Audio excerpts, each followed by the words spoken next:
So yun mga pare ko at pare ko, we're here at Simbahang Bato dito sa May Laurel, Batangas. Yan. Make a U-turn. Yan.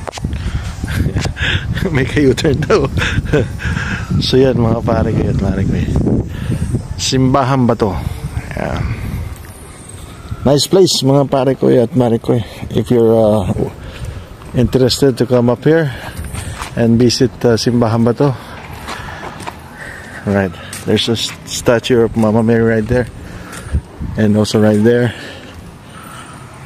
And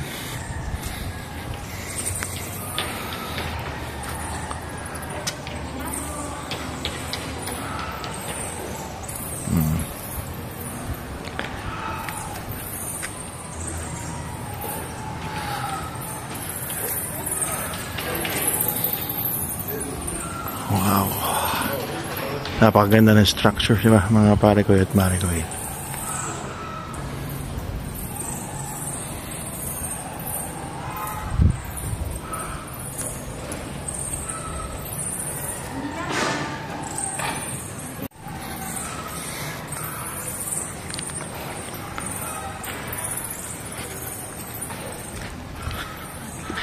And there's a wishing well also. Yan. And there's the Christ there.